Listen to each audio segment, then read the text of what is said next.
Installing the Jeep Gladiator's ultra expensive air filter.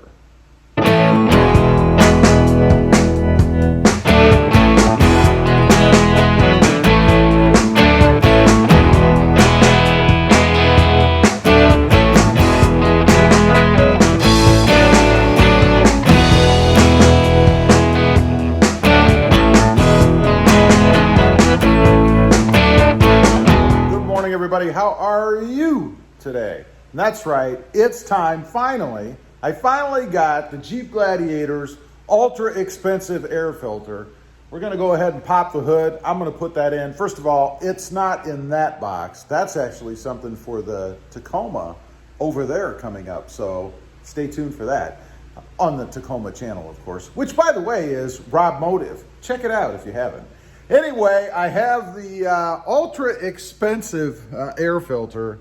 It's an S&B filter here. Of course, it's for the cold air intake, the S&B cold air intake that I have. If you want to know, if you happen to have the same one, it's a part number KF-1057D. Now, why I say it's ultra expensive, tax, tags, title, shipping, all that stuff, this thing cost me 70 bucks. 70 bucks for an air filter. Okay, let's go ahead, crack this thing open, see what a $70 air filter is, or what they include. I'm very curious. Hopefully I bought the right one, because that would be a drag.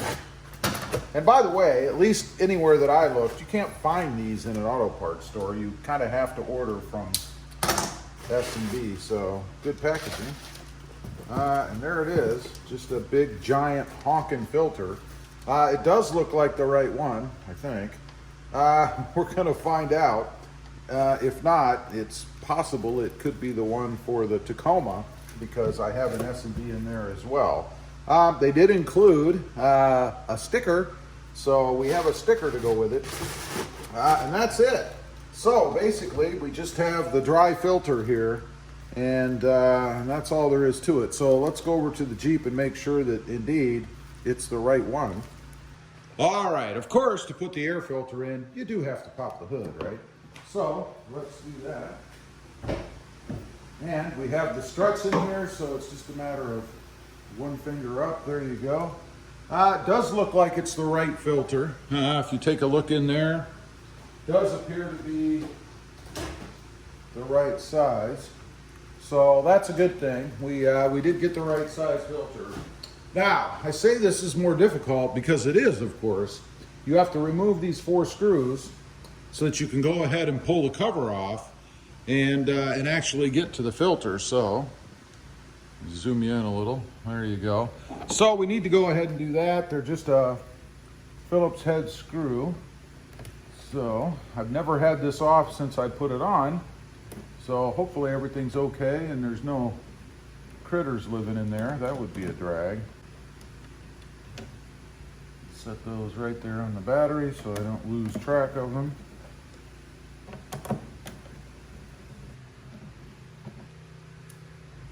Okay, that should free the lid, and it does. We will go ahead and clean this thing up before I put it back on, because why not? Now's the time to do it, right? Set that aside. You do need a flathead screwdriver to get the screw off on the clamp inside there. So let me grab that. It's going to be interesting to see about fitting this on. And that was really pretty loose. So either I didn't tighten it down enough, or it came loose. I'm not sure which. All right, we have it loose. Now, let's see if we can actually get it out of there. I do want to take a peek in there real quick, make sure no critters crawled in the opening here, because it's certainly possible that something could be in there since it was outside. So I didn't see anything. That's always good. See about pulling this sucker off of there. Again, it's a pretty tight fit. Okay, there. A little bit of force comes right out. It is pretty dirty. I don't know if you guys can tell the old versus the new. can see there, I mean, it's not horrible, and I might have been able to go a little bit longer, but why not? I may hold on to this one, see if I can clean it. I do see quite a bit more filth over on this side. I don't know what that's about. Again, nothing living in there. That's a good thing. So, go ahead and pull this one aside, and let's grab the new one. Got to get it out of the plastic here. Oh, and they even give you a new clamp. I don't know why we needed a new clamp, but they did provide a new hose clamp here. So I guess that's a good thing. Maybe that's why it's so expensive. I don't know. Probably trying to justify their expense. I'm going to wipe it out in there a little bit before I put this in. I know probably overkill, but why not go ahead and do that while I have it open. Fitting the next one back on. First of all, I want the clamp to be the right way, and this is a little tip for you. Make sure you have your clamp on the right way. Right now it's not, so if I was trying to screw it on, I'd be at that side trying to screw this down. I don't want to do that. I want it this way so that I can screw it in from the front. So just a little tip for you there. Let's see how it fits back in here. Must be a trick to this. Or just brute force. I guess it's just brute force. Okay, now you have to slip it back over the opening. It did fit on there easily. I just started it on the bottom and it pushed right on, so that was not difficult at all. I don't want to mislead you guys into thinking it was some horrendous thing to do. It wasn't. It actually slipped right back on from the bottom, and that's it. So it was really pretty easy. Now, I need to go ahead and tighten this clamp back down. And the one thing, I'll give you another tip. You don't want to over tighten this clamp because it is tightening down against the plastic tubing. So of course you don't want to tighten it so tight that you crack that tubing. So you want it to be snug because you want it to stay on, of course. But it's probably why I left it loose before. I didn't want to go crazy and crack that tube. Because once you crack it, it's cracked, right?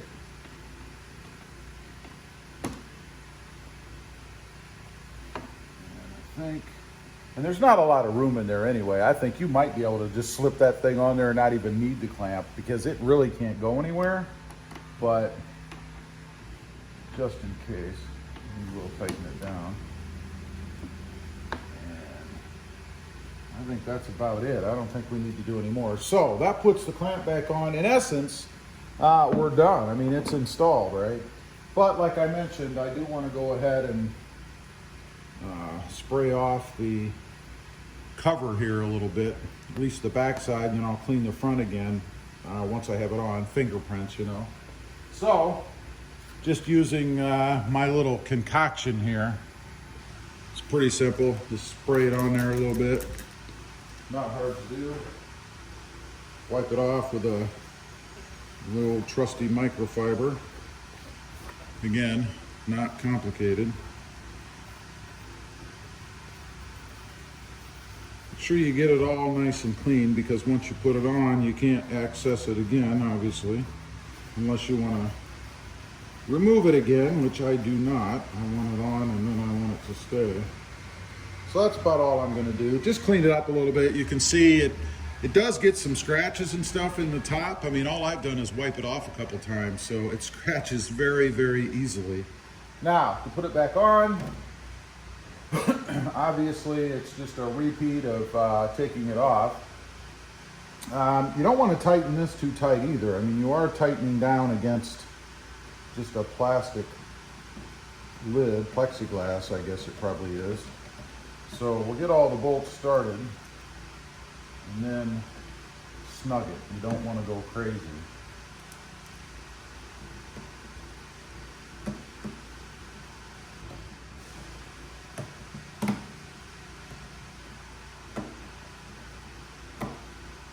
And of course, I don't want to slide the screwdriver off there and put a big gouge in it either. Now, the one last little piece, and then I'll be done with it. is just to clean the top of the lid off. Again, you know, I got this for aesthetics anyway, so obviously I want it to be clean. There you go. That's it. That's how you change a filter on an S&B cold air intake. And many of them are the same. They do vary a little bit, but basically that's the idea. So not too difficult. They are more expensive. They do look better. I mean, I like the looks of it. I think it looks pretty good.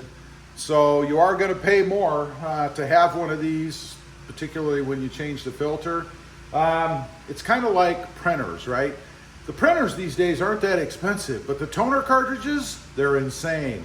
Same idea with this filter. You know, it's only, I don't know, a couple hundred and some bucks, maybe pushing 300, something like that. But then you're paying 70 bucks a pop for the filter, probably twice a year. Maybe more if you live in a more dusty climate. I don't know.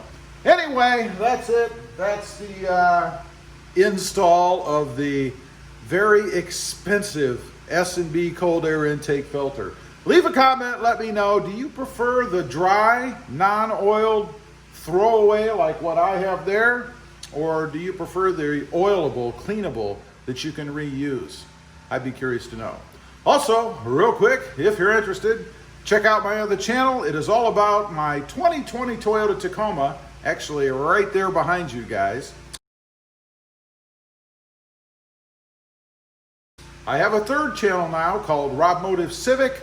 If you're into the little Honda Civics, I've got several videos that I'm actually moving over from the Rob Motive channel. There will be new videos coming to that channel also. Don't forget to click that notification bell so that you don't miss out on any upcoming videos. Do me a favor, smash that subscribe button on the way out. Thanks for watching.